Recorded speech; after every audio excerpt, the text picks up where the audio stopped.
Waking up every day with a clear sense of purpose, not shaken by setbacks, not pulled by the chaos around you, and fully focused on what actually matters. It almost sounds unrealistic, like it belongs to a different kind of person. But it doesn't. That level of control isn't about being extraordinary. It comes down to seeing something most people miss. Because the real struggle isn't a lack of discipline, it's a lack of direction beneath it. There's a reason the ideas of Marcus Aurelius still hold weight centuries later. Stoicism was never about escaping life or suppressing emotion. It was about clarity, seeing what deserves your energy and what doesn't. And when that becomes clear, discipline changes. It stops feeling forced. It becomes alignment, a quiet, steady way of moving through life without constantly working against yourself. And once that shift begins, something else follows. The noise starts to lose its grip. Decisions become simpler, not easier, but clearer. You stop chasing everything at once and start moving with intention. And in that space, something stronger begins to take shape. Not motivation, not intensity, but a form of discipline that actually holds. Everything begins with a simple but uncomfortable realization. Not everything deserves your effort. It sounds obvious, but look closely at how most days unfold. Small distractions feel urgent. Notifications feel important. Other people's expectations quietly become priorities. And before you notice it, your energy is gone, but nothing meaningful has moved forward. That's a different kind of exhaustion. Not from doing too much, but from doing too much of what doesn't matter. When clarity is missing, everything feels important. That's the trap. You respond to whatever is loudest, whatever shows up first. It feels productive, but it isn't direction. It's reaction. And over time, that becomes costly. You move more, but you don't move forward. Effort increases, but results don't. And the frustration builds, not because you're lazy, but because something deeper isn't aligned. So the real starting point isn't action, it's clarity. It's stepping back, even briefly, and asking what actually deserves your time and energy. Not based on pressure or comparison, but on what genuinely matters when everything else is stripped away. That question isn't comfortable because it forces you to see how much of your life might be running on autopilot. But it's necessary, because without that honesty, discipline becomes reactive instead of intentional. You don't choose your actions, they choose you. And once you see that clearly, something begins to shift. You stop trying to do everything. You start focusing on what matters. And that focus creates space. Space where discipline can actually grow instead of being constantly scattered. Once that clarity begins to settle, something quieter reveals itself. The pull toward distraction, the subtle urge to move away from what requires effort and toward what feels easier. It doesn't come from outside, it comes from you. And that's what makes it difficult to recognize, because it feels natural. It feels like your own voice guiding you. But when you don't notice it, you stop choosing, you start reacting. You delay what matters, you avoid discomfort, you follow impulses that pull you away from your direction. And over time, those small moments begin to define your days. That's why the pause matters. Even a brief moment where you don't immediately act, where you notice the impulse instead of following it, because in that space, something important happens. You regain choice. That pause is where discipline starts to take shape, not through intensity, but through awareness. You begin to see that not every thought needs to be followed, not every feeling needs to be acted on, and that realization creates distance, enough distance to choose differently. At first, it feels unnatural. The mind is persuasive. It can justify almost anything in the moment. It tells you to wait, to delay, to take the easier path. And those arguments sound reasonable. But over time, you start to recognize them for what they are: patterns. And once you see the pattern, it becomes easier to step outside of it. That's how trust begins to build, not through thinking differently, but through acting differently, through small moments where you follow through, even when it would be easier not to. It doesn't happen all at once. It's built through repetition, through showing up in ways that feel insignificant at the time, doing what you said you would do, even when no one is watching, especially then. Because discipline isn't proven in intensity, it's proven in consistency. And consistency is quiet. It doesn't feel impressive. It doesn't give you instant results. But over time, it changes something deeper.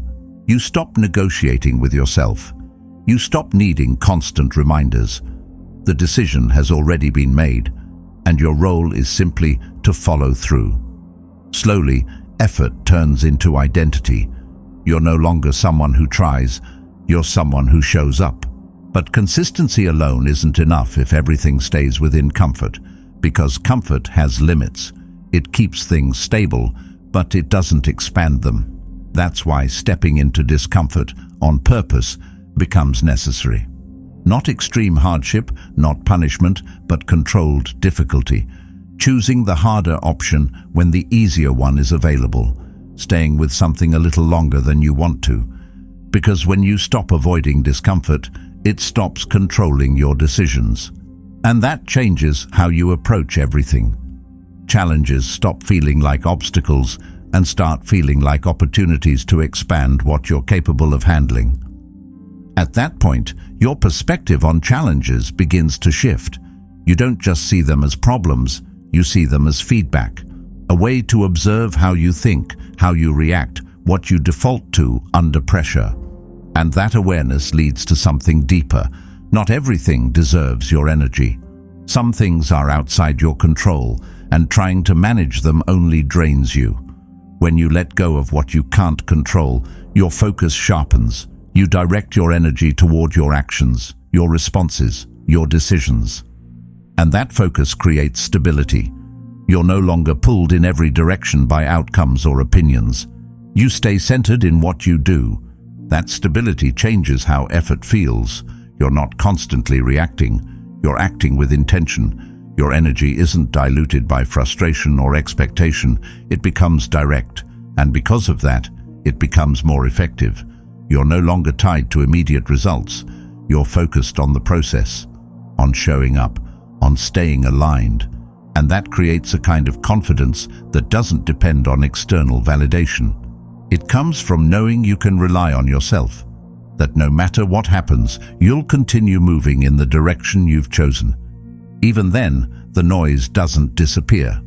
Opinions, doubts, criticism, sometimes from others, sometimes from your own mind. But not every voice deserves influence. Some thoughts are reactions, not truth. Some opinions are distractions, not guidance.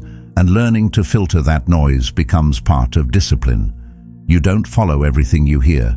You observe it, and you choose whether it aligns with what matters. And that choice protects your focus. It keeps your direction stable, even when everything around you is uncertain. That's where reflection becomes essential, not occasional, but consistent. Taking time to look back, not to judge yourself, but to understand yourself. Where did you act with intention? Where did you drift? What pulled you off course? What strengthened your focus? These questions create awareness, and awareness creates change. Because once you see your patterns clearly, you can begin to adjust them. Not all at once, but gradually.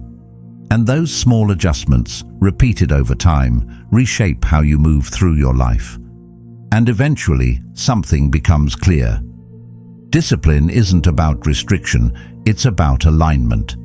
When your actions reflect what you truly value, discipline stops feeling forced. It becomes natural.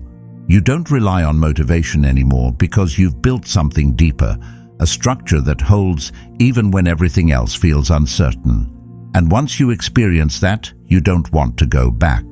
Because for the first time, you're not reacting to life, you're directing it. If this way of thinking resonates with you, then this is your moment to act on it. Not just to listen, but to commit. Subscribing here is about choosing to return to this mindset again and again. A reminder to stay clear, to stay intentional, and to keep building that inner discipline that most people never take the time to develop. At first it looks harmless, checking something quickly, putting something off for later, choosing the easier option just this once. Each moment feels small, almost insignificant, but over time, those small moments begin to stack. They create patterns, and those patterns shape your days in ways you don't immediately notice.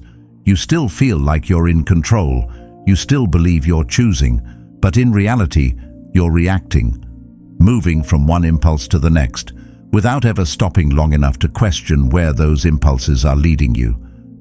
That's where the danger sits, not in the distraction itself, but in how automatic it becomes. When something happens repeatedly without awareness, it stops feeling like a choice. It feels like a default. And once it becomes a default, it starts to define your behavior. You reach for your phone without thinking. You avoid difficult tasks without questioning why. You delay things that matter, not because you've decided to, but because something in you is trying to escape the discomfort attached to them. It's subtle, but it's powerful. And the more this pattern repeats, the harder it becomes to break. Not because you lack discipline, but because you've trained yourself to respond this way. You've reinforced the habit of avoiding discomfort. You've practiced distraction. You've built a system where ease is prioritized over meaning, and systems once established don't change on their own. They continue running until something interrupts them.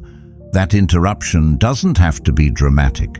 It can be as simple as a pause, just a moment where you don't immediately act on what you feel, a moment where you notice the impulse instead of following it.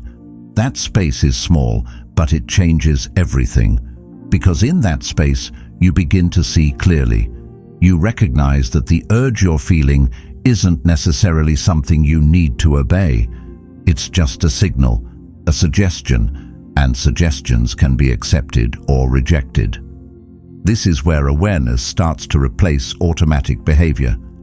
You begin to see how often your actions are driven by the desire to avoid discomfort rather than pursue what matters. You notice the patterns, the moments where you shift your focus not because you've decided to, but because something feels slightly difficult or inconvenient. And once you see it, it becomes harder to ignore. That awareness creates a kind of friction, but it's a useful kind. It slows you down just enough to make a different choice possible. It also reveals something important about discipline. It's not just about doing what's hard. It's about recognizing why something feels hard in the first place. Often, it's not the task itself. It's the resistance around it, the hesitation, the internal dialogue that tries to convince you to delay, to avoid, to wait until you feel more ready. But readiness rarely arrives on its own. It follows action, not the other way around. And when you start to understand that, the need to wait begins to lose its hold. Over time, this practice of pausing becomes more natural. You don't react as quickly. You observe more. And in that observation, you gain a level of control that wasn't there before. Not control over your thoughts or feelings, but control over how you respond to them. That distinction matters, because you can't stop impulses from appearing, but you can decide whether they guide your actions or not. This is where Stoic thinking aligns closely with modern psychology. Both recognize that awareness is the foundation of change. Without it, behavior remains unconscious. With it, even deeply ingrained habits can begin to shift. Epictetus captured this idea simply when he said, "No man is free who is not master of himself." That mastery doesn't come from suppressing impulses. It comes from understanding them, seeing them clearly, and choosing not to be ruled by them. As this awareness deepens, something else begins to change. The intensity of the impulses starts to weaken. Not because they disappear, but because they lose their authority. They no longer feel like commands, they feel like options. And when something becomes an option instead of a command, you regain the ability to choose based on what actually matters, not just what feels easiest in the moment. That shift is subtle, but it's significant. It marks the point where discipline starts to move from effort to understanding. You're no longer fighting yourself constantly. You're working with a clearer view of how your mind operates, and that clarity makes consistency more achievable, not because things get easier, but because you're no longer being pulled in directions you didn't consciously choose. It also brings a certain calm, a sense that you're not at the mercy of every passing thought or feeling. You can sit with discomfort without immediately trying to escape it. You can stay with a task even when your mind suggests something else. And in those moments, you begin to experience a different kind of strength. Not loud or visible, but steady, reliable. And as that steadiness grows, it reinforces everything that comes after. Because discipline, at its core, isn't about forcing action. It's about creating enough space between impulse and response that your actions become intentional. That space is where control lives, and once you learn to access it, even briefly, you start to realize how much of your behavior was never truly yours to begin with. That pause, small as it seems, is where everything begins to change. Not in some dramatic, life-altering moment, but in something far quieter, a hesitation, a brief space between what you feel and what you do. Most people overlook it because it doesn't feel significant. It doesn't look like progress. But that space is where discipline starts to take shape. Not as force, not as resistance, but as awareness. The ability to see what's happening inside you before you immediately react to it. The mind doesn't make this process easy either. It's persuasive. It can justify almost anything if given enough space. It tells you that this one time doesn't matter, that you'll start later, that you deserve a break. And in the moment, those arguments feel reasonable, logical even. That's what makes them effective. They don't appear as obstacles, they appear as solutions. And if you're not paying attention, you follow them without question. This is where trust becomes important. Not trust in how you feel, because feelings shift constantly. Not trust in motivation, because motivation fades, but trust in something deeper, your judgment, your ability to recognize what actually matters and act accordingly, even when it's not convenient. That kind of trust doesn't appear overnight. It's built, slowly, through repeated moments where you choose alignment over ease. But before that trust can exist, there's usually a gap between what you know you should do and what you actually do. That gap is where most frustration lives. You see the difference, you feel it, and over time, it can create doubt. Not just in your discipline, but in yourself. You start to question whether you're capable of consistency, whether you can actually follow through on what you decide. The truth is, that gap isn't a sign of failure. It's a sign of awareness. It means you've reached a point where you can see the difference between intention and action. And while that awareness can feel uncomfortable, it's necessary, because without it, there's nothing to adjust, no point of reference. You continue moving without realizing you're off course. But once you see it, you have a choice. You can ignore it, or you can start closing that gap, one decision at a time. Closing that gap doesn't require dramatic changes. It doesn't require perfect consistency. It starts with small, deliberate actions, moments where you follow through, even when it would be easier not to, moments where you stay with something slightly longer than you want to. These actions don't feel significant in isolation, but they accumulate, and over time, they begin to reshape how you see yourself.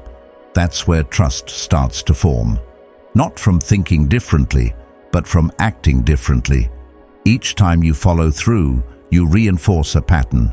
You show yourself that your decisions have weight, that your intentions aren't empty, and slowly that changes the internal dialogue. The doubt begins to quiet. The hesitation loses some of its strength, because you've created evidence, not through words, but through action.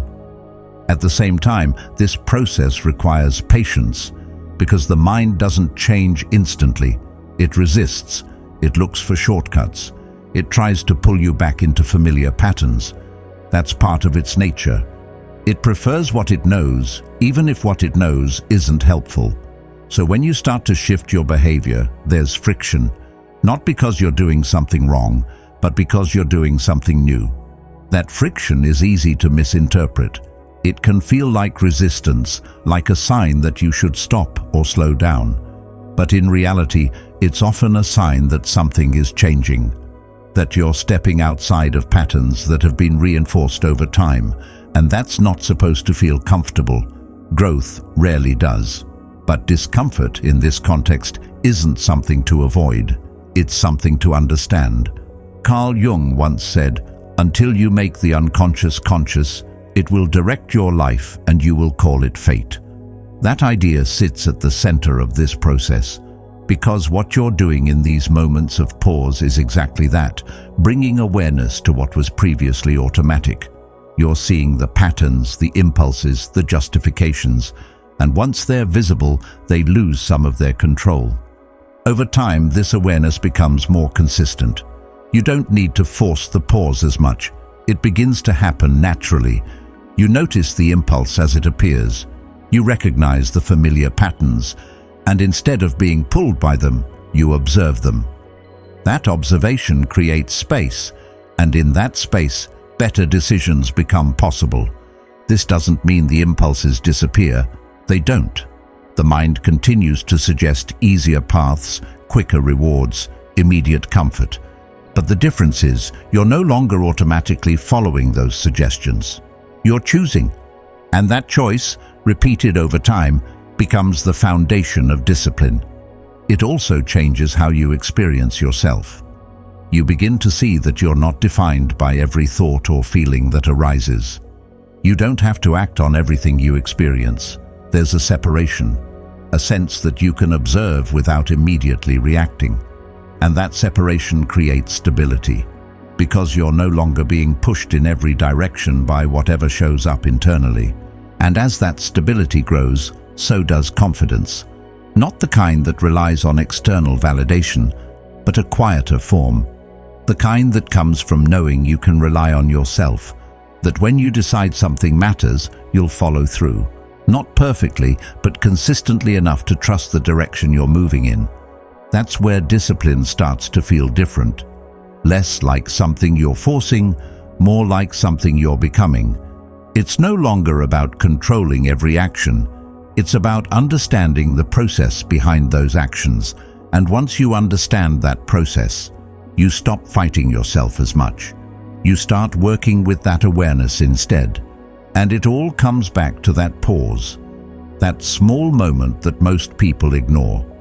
The space where awareness enters, where choice becomes possible, where discipline quietly begins to take form, not as something imposed from the outside, but as something built from within. It doesn't arrive all at once. There's no moment where everything suddenly clicks and discipline becomes effortless. It builds slowly, almost quietly, through repetition, through showing up in ways that feel small, sometimes even meaningless in the moment. Doing what you said you would do, even when the result isn't immediate, even when no one notices. Especially then, because those are the moments that shape something deeper than outcomes. They shape how you see yourself. At first, it doesn't feel like much is happening. You follow through on something simple, and the day moves on. No reward, no recognition, just another action completed. And it's easy to overlook that. Easy to assume that real progress should feel bigger, more visible. But that expectation is part of the problem. It pulls your attention toward intensity instead of consistency, toward moments that feel significant rather than patterns that actually are. Consistency doesn't feel impressive. It doesn't create a rush. It doesn't give you a strong sense of achievement right away. It's repetitive, predictable, sometimes even boring. And because of that, most people struggle with it. They chase variation, excitement, something that feels different. But discipline isn't built in variation. It's built in repetition, in doing the same thing again, even when it doesn't feel new. That's where resistance starts to show up, not as something dramatic, but as a quiet voice suggesting that it doesn't matter if you skip this once, that you've done enough, that you can afford to take a break. And in isolation, those thoughts seem reasonable, but over time they create a pattern where your actions depend on how you feel in the moment rather than what you've decided actually matters. Breaking that pattern doesn't require forcing yourself into extremes. It requires something much simpler and at the same time much harder. Following through, repeatedly, even when the action feels small, even when it doesn't feel urgent, even when there's no external pressure pushing you to do it, because that's where consistency is tested, not when it's easy, but when it's optional. There's something important that begins to shift when you start doing this. You stop negotiating with yourself as much. The internal back and forth begins to quiet down, not because the thoughts disappear, but because they lose influence. You've created a pattern of action that doesn't rely on constant justification. You do what you said you would do, not because you feel like it, but because you've decided it matters. That shift is subtle, but it changes everything, because once your actions are no longer tied to your mood, they become more stable, more reliable. You don't need to constantly motivate yourself. You don't need to convince yourself every time. The decision has already been made, and your role is simply to follow through on it. Over time, that consistency starts to build something deeper than just results. It builds identity. You begin to see yourself differently, not as someone who tries, but as someone who follows through. And that distinction matters, because identity shapes behavior more strongly than intention ever could. When you believe something about yourself, your actions begin to align with that belief, often without conscious effort. This is why small actions matter so much, not because of what they produce immediately, but because of what they reinforce. Each time you show up, you're sending a message to yourself about who you are, about what you value, about what you're capable of maintaining over time. And those messages accumulate. They form a pattern, and that pattern becomes your baseline. There's no need for dramatic change when this process is in place. You don't need to constantly push yourself harder or aim for more intensity, because consistency compounds. What feels small today doesn't stay small. It builds, quietly, gradually, and before you notice it, something that once required effort starts to feel natural. Seneca expressed this idea simply when he said, "Luck is what happens when preparation meets opportunity." Preparation, in this sense, isn't about waiting for something big. It's about consistently doing what matters, regardless of whether an opportunity is visible yet. Because when it does appear, you're ready, not because you rushed to prepare, but because you've been preparing all along. This also changes how you view progress. Instead of looking for immediate results, you start to pay attention to patterns, to whether you're showing up, whether you're following through, whether your actions are aligned with your intentions over time. And that perspective creates a different kind of satisfaction, one that isn't dependent on outcomes, but on consistency.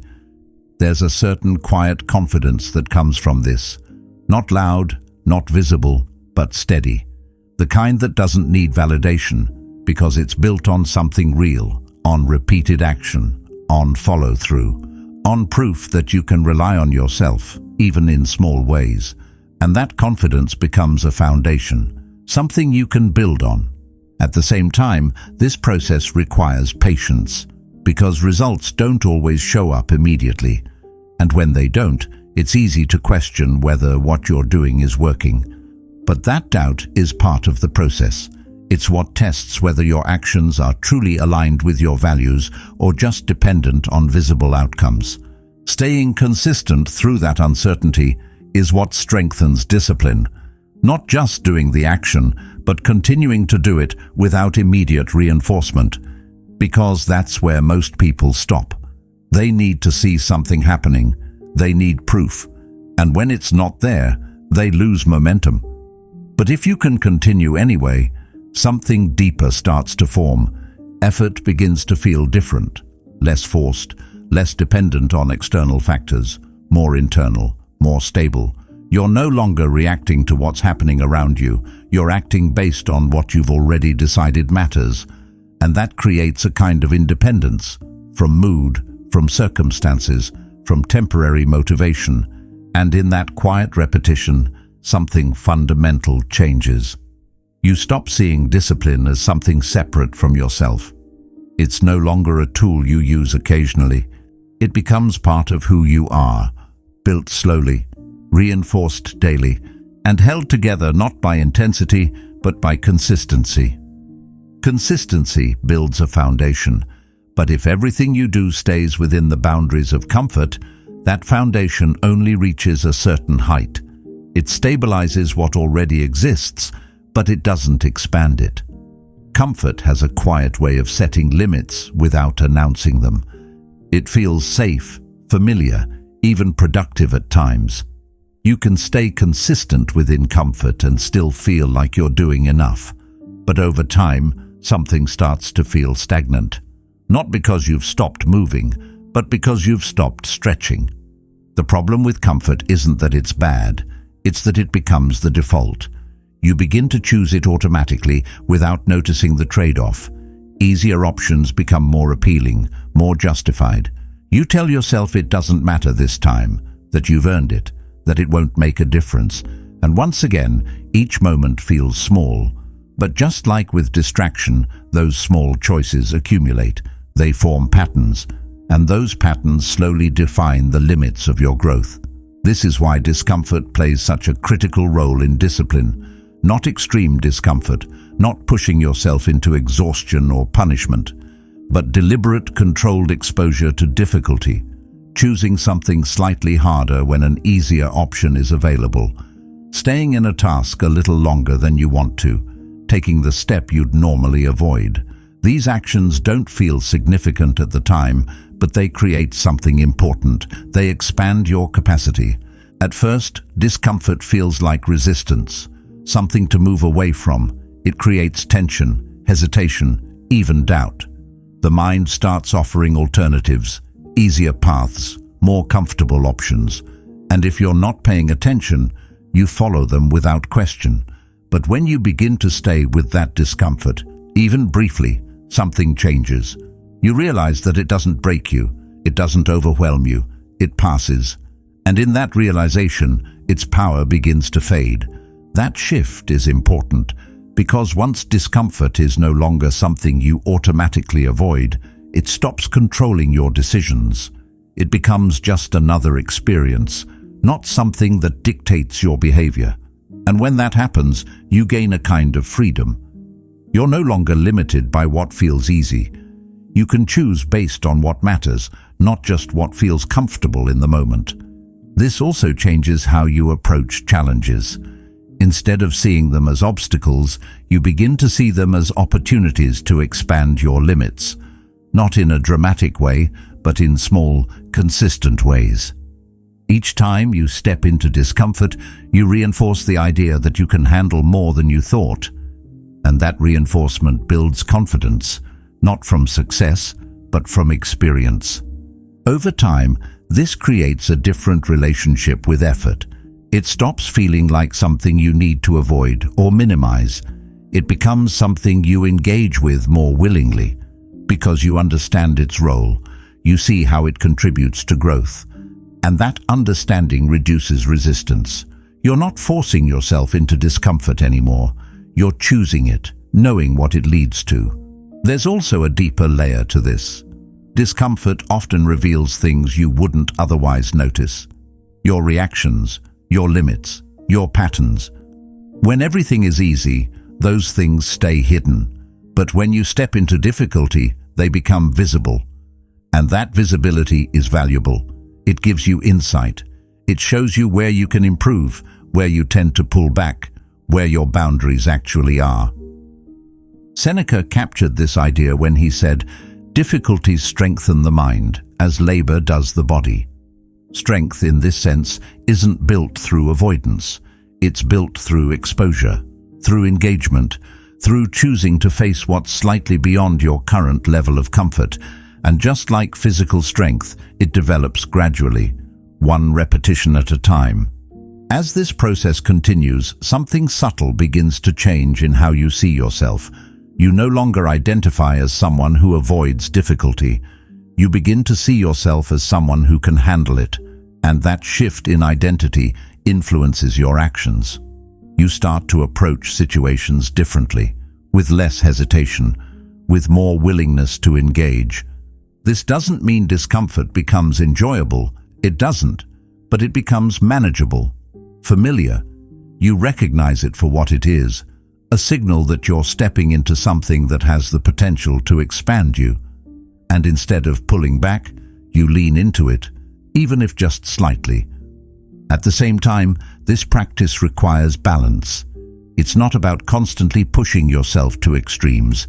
It's about choosing your moments, knowing when to step forward and when to recover. Because sustainable discipline isn't built on burnout. It's built on consistency paired with intentional challenge. That balance allows you to maintain momentum. You're not overwhelming yourself, but you're also not staying stagnant.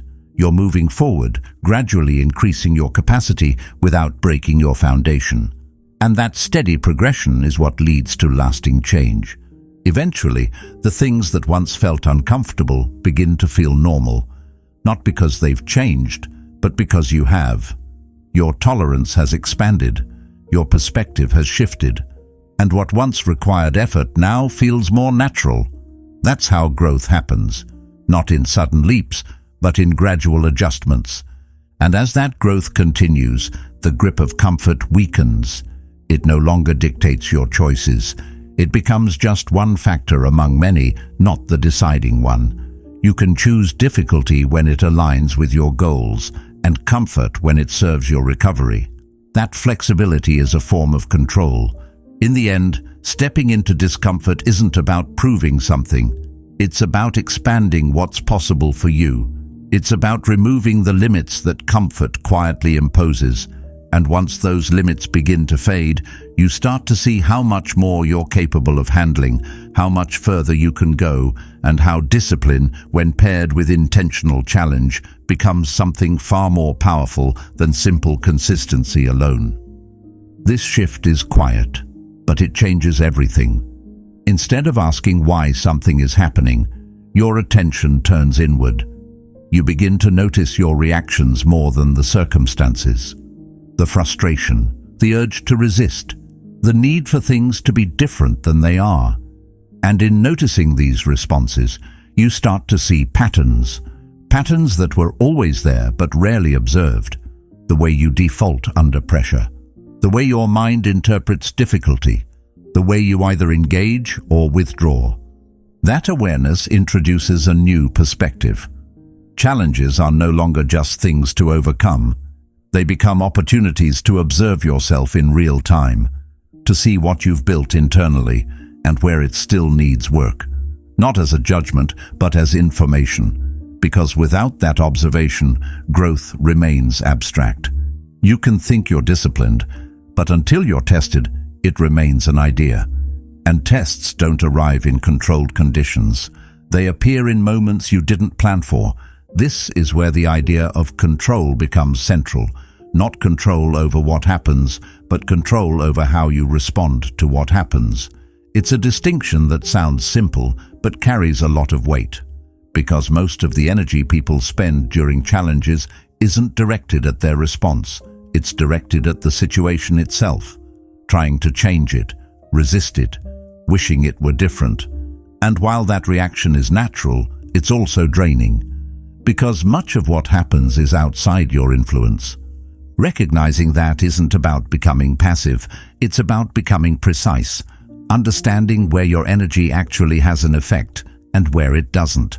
Because when you try to control what you can't, you spread yourself thin, your attention fragments, your effort loses direction, and instead of strengthening your response, you weaken it by dividing it across things that don't move. Letting go of what you can't control isn't easy. It goes against instinct. The mind wants to fix, to adjust, to make things align with its expectations. But over time, that effort creates tension. a constant sense of resistance. And that resistance doesn't solve the problem, it amplifies it. Because now you're dealing with both the situation and your reaction to it. When you begin to release that need for control over external things, something shifts internally. There's less friction, less wasted energy. You're no longer trying to manage everything at once. Instead, your focus narrows. It becomes directed toward what you can actually influence, your thoughts, your actions, your decisions, and that focus creates clarity.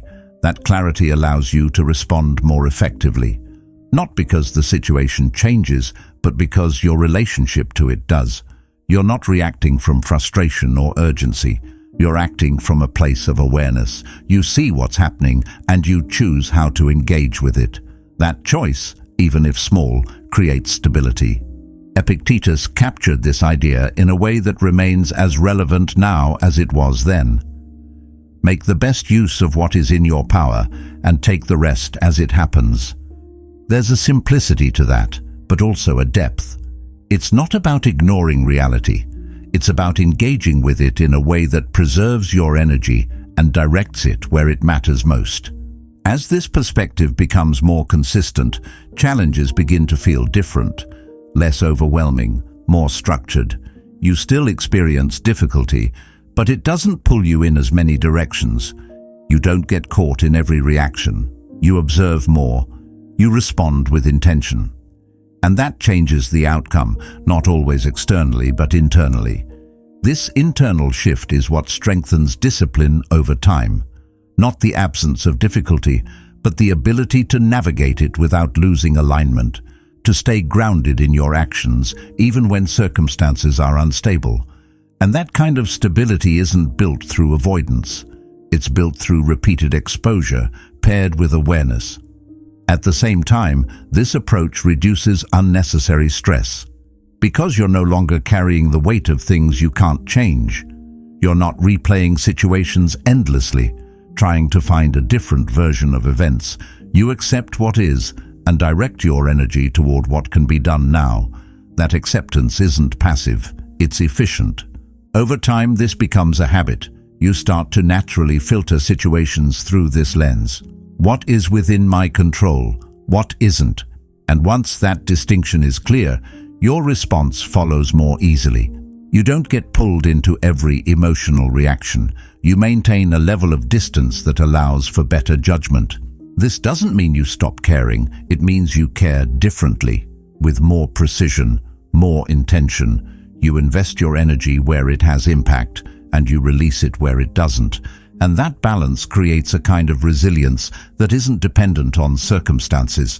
In the end, the shift isn't about removing challenges.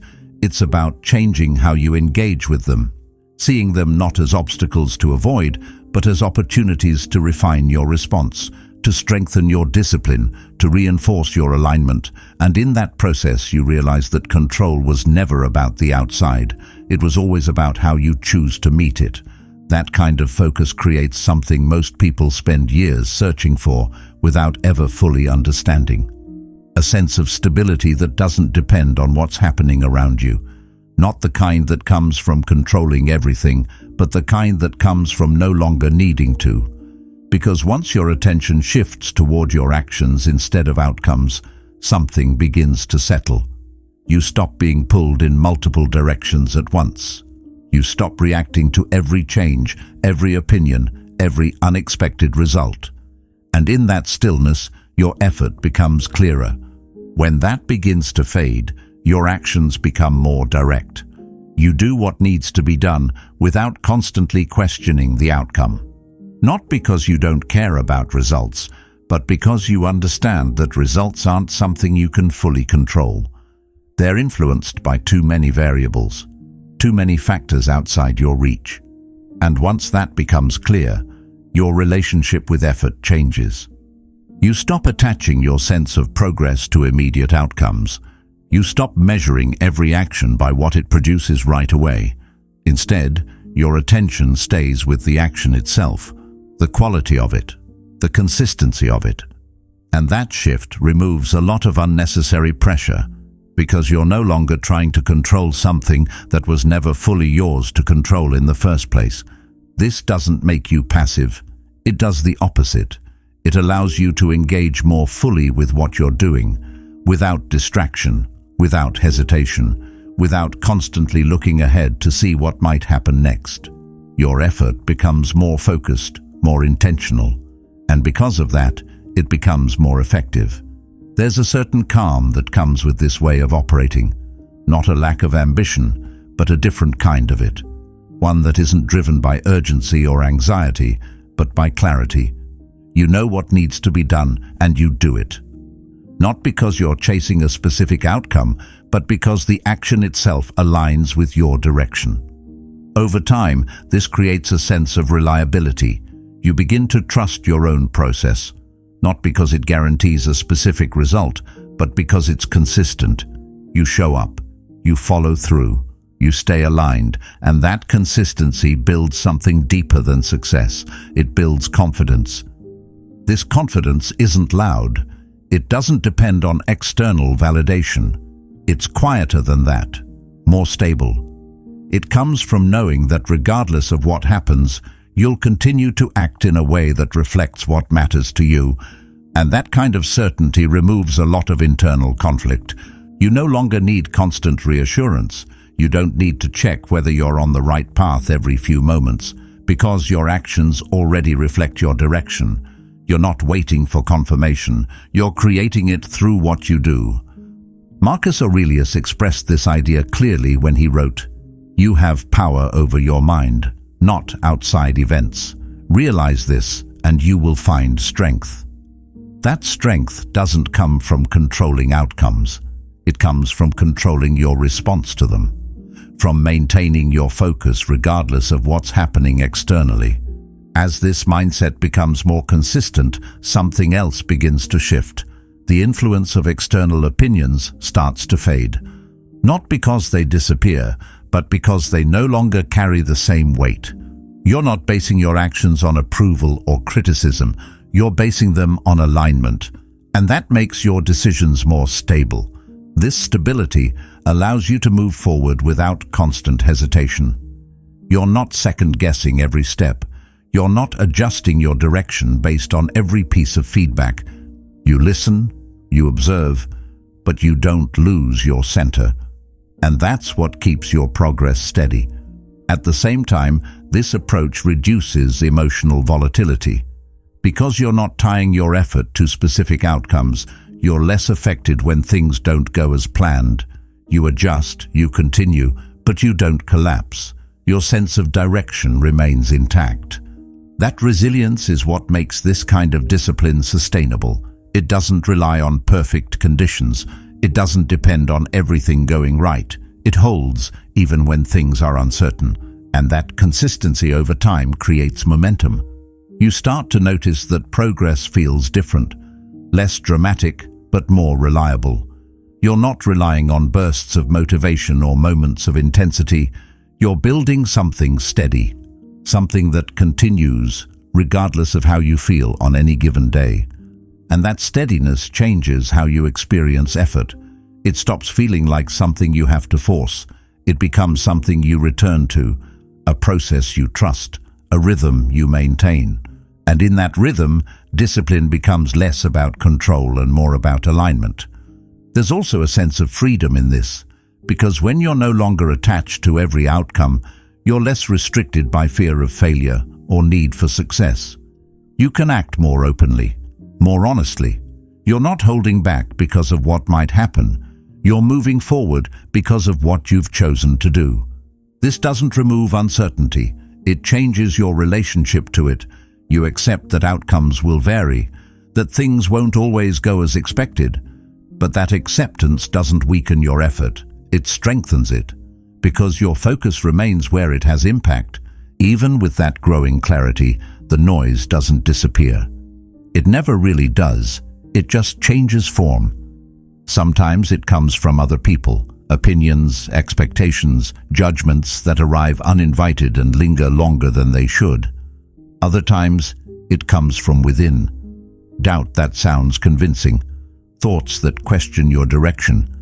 subtle suggestions that maybe you should adjust, slow down, or rethink everything you've already committed to. And because this noise doesn't always feel external, it becomes harder to separate from your own voice. At first, it's easy to assume that every thought deserves attention, that if something appears in your mind, it must have value. But that assumption is what gives noise its power. It blurs the line between what matters and what doesn't, between what aligns with your direction and what simply distracts you from it. And over time, if you don't question that distinction, you start to treat every voice as equally important. That's where discipline starts to weaken again. Not because you've lost your ability to act, but because your focus becomes divided. You begin to second-guess decisions that were once clear. You hesitate where you once moved forward. You adjust your path based on temporary thoughts or external opinions that don't actually reflect your values. And in doing so, you slowly move away from the very clarity you worked to build. This is why not every voice deserves influence. Some thoughts are reactions, not reflections. They appear in response to discomfort, uncertainty, or fear. They don't come from a place of understanding. They come from a desire to avoid. And if you follow them without questioning, they lead you away from what actually matters. The same applies to external opinions. Not all criticism is useful.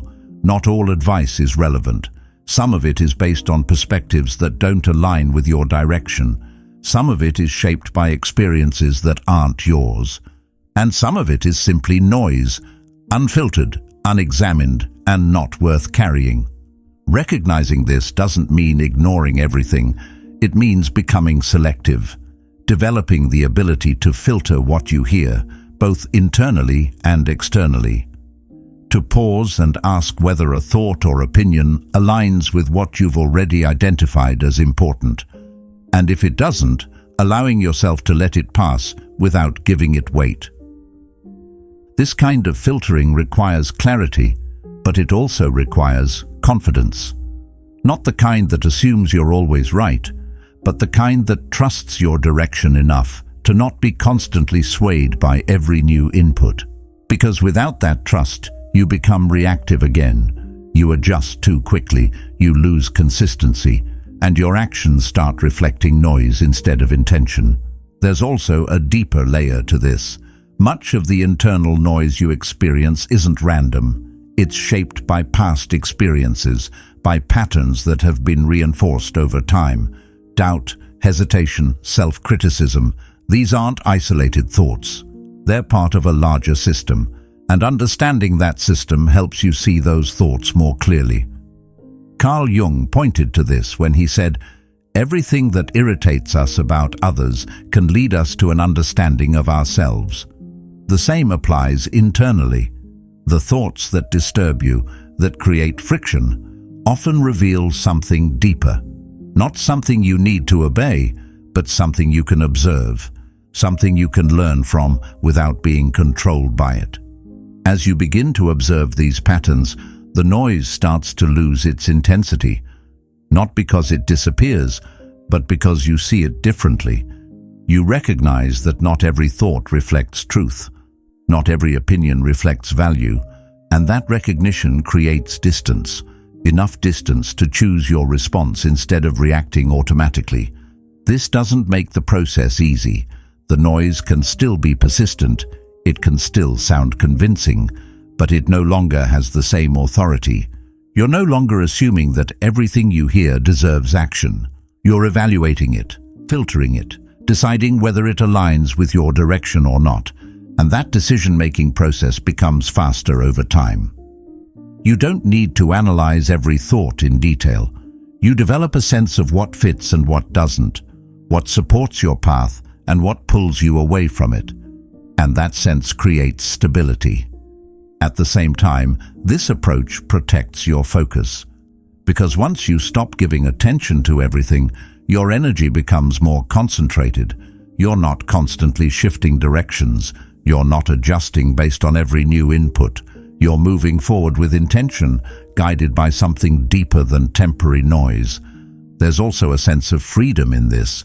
Because when external opinions lose their authority, you're less dependent on validation. You're not looking for constant approval. You're not measuring your actions against what others think you should be doing. You're acting based on what you've already determined matters. This doesn't isolate you. It grounds you. It allows you to engage with others without losing your center, to listen without being swayed unnecessarily, to consider feedback without abandoning your direction. And that balance is what keeps your discipline intact. Over time, this becomes part of how you operate. You don't react to every thought. You don't follow every opinion. You observe, you filter, and you choose. And that process reinforces your clarity. It strengthens your alignment. It keeps your actions consistent with what you've already decided matters. And in that consistency, the noise becomes less disruptive. It's still there, but it no longer defines your movement. It becomes background instead of direction, something you're aware of, but not controlled by. Because in the end, discipline isn't just about what you do. It's also about what you ignore, what you choose not to follow, what you allow to pass without influence. And once you develop that ability, your focus becomes stronger, your actions more intentional, and your direction far more stable. That's where reflection begins to take on a different kind of importance. Not as something you do occasionally when things go wrong, but as a steady practice that keeps you aligned over time. It doesn't need to be complicated or time-consuming. It's simply a moment where you step back and look at how your day actually unfolded. Not the version you intended, not the version you hoped for, but what truly happened. The decisions you made, the moments you followed through, and the ones where you didn't. At first, this kind of reflection can feel uncomfortable because it removes the distance between your intentions and your actions. It shows you clearly where they match and where they don't, and that clarity can be difficult to face. It's easier to stay in motion, to keep moving forward without looking back. But without that pause, patterns remain hidden, and what remains hidden continues to repeat. The purpose of reflection isn't to criticize yourself. It's not about pointing out every mistake or holding yourself to impossible standards. It's about understanding, seeing your behavior without distortion, recognizing where you acted with intention and where you drifted into automatic responses. Because once you see those patterns, you have something to work with, something you can adjust. There's a difference between judging yourself and observing yourself. Judgment creates pressure. It leads to frustration, to discouragement, to the feeling that you're falling short. Observation, on the other hand, creates awareness. It allows you to notice what's happening without immediately attaching a negative meaning to it. And that distinction is what makes reflection useful instead of overwhelming. As this practice becomes more consistent, you begin to notice certain themes, moments where your focus weakens, situations that trigger hesitation or distraction, patterns that repeat across different days. These aren't random, they're signals, indicators of where your discipline holds and where it starts to break. And once you recognize them, you can begin to respond differently. This is where small adjustments come in. Not drastic changes, not complete overhauls, but subtle shifts. Choosing to handle a familiar situation slightly differently, staying present a little longer, following through when you might have drifted before. These changes don't feel significant in isolation, but over time they reshape your behavior. Carl Jung captured this process clearly when he said, "Who looks outside dreams, who looks inside awakes." That awakening isn't dramatic, it's gradual. It happens through repeated moments of awareness, through consistently turning your attention inward, not to overanalyze, but to understand. And in that understanding, you begin to see how your actions are shaped.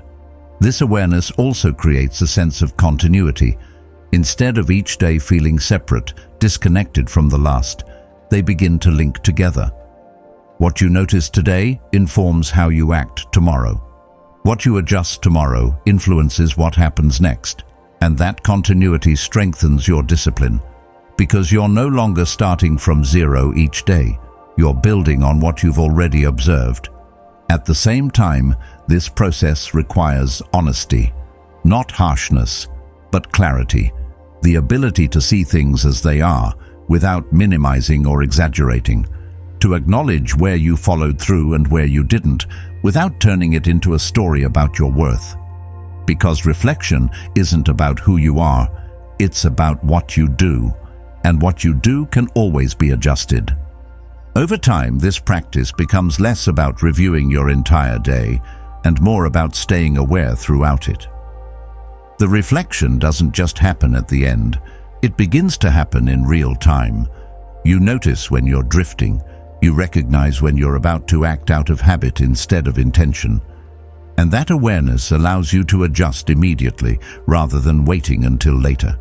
This shift makes discipline more fluid, less reactive. You're not constantly correcting yourself after the fact. You're guiding your actions as they happen.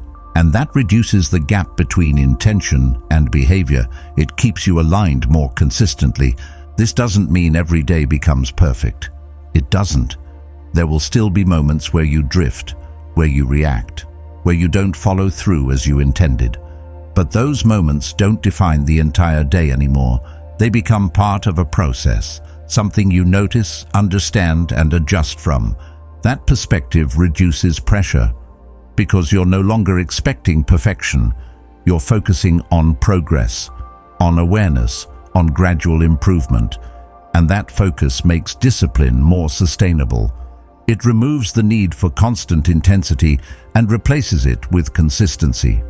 As this practice continues, you begin to see yourself more clearly, not just your actions, but the patterns behind them, the tendencies that shape your decisions, the triggers that influence your behavior.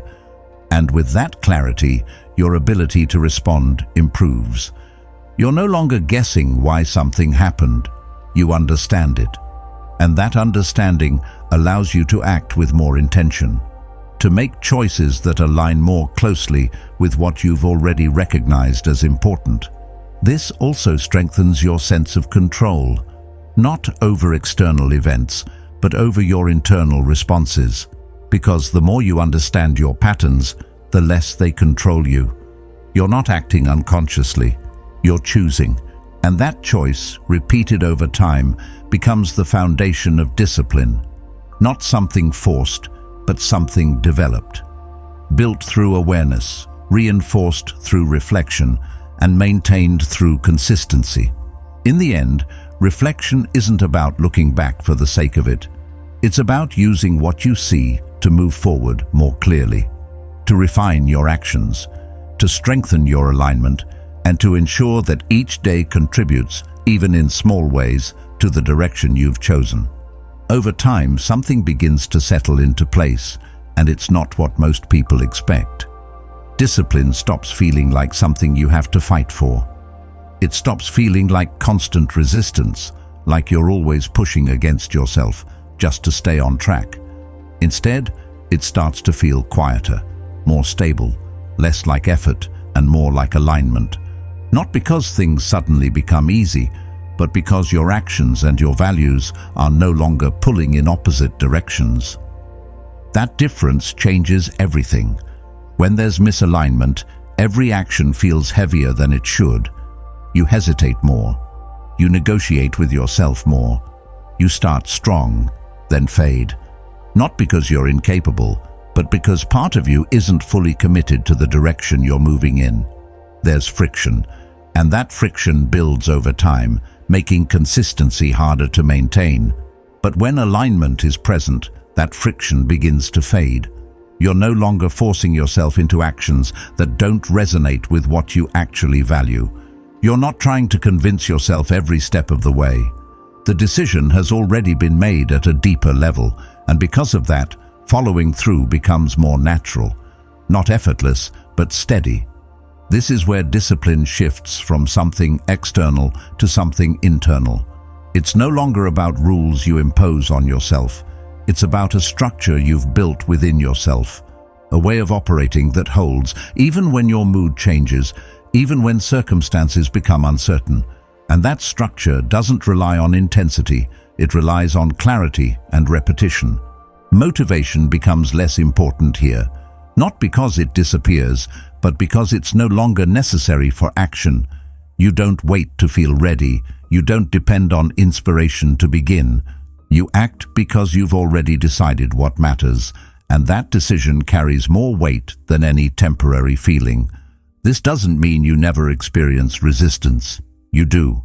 There are still moments where things feel difficult, where the easier option is appealing. But those moments don't derail you in the same way. They don't create the same level of internal conflict. Because your direction is clear, and when direction is clear, decisions become simpler. There's a kind of confidence that develops here. Not the kind that seeks attention, but something quieter, more grounded. You trust your ability to continue even when things aren't ideal. You trust the process you've built because you've seen it hold over time. And that trust removes a lot of the uncertainty that usually interrupts progress. You're no longer starting from zero each day. You're building on something consistent, something that doesn't depend on how you feel when you wake up. And that continuity creates momentum.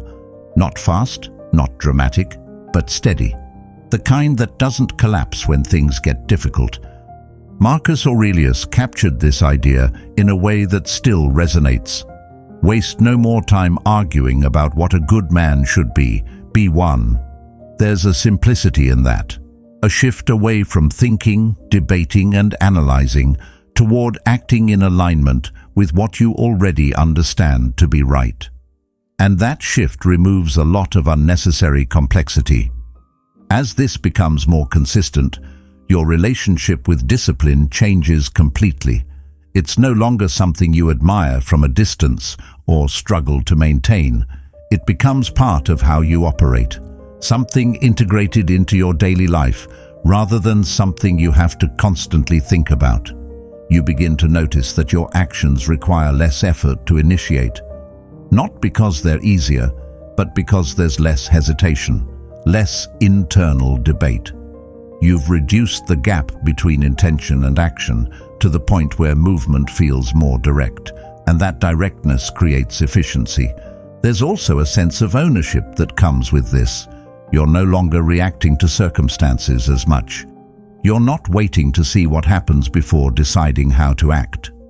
You're choosing your direction, and your actions follow that choice. And that shift creates a different experience of life, one where you feel more in control, even when external things remain unpredictable. This doesn't remove challenges, it changes how you engage with them. You're not thrown off course as easily. You adjust, you continue, but your foundation remains intact. And that stability is what allows you to keep moving forward without constantly resetting.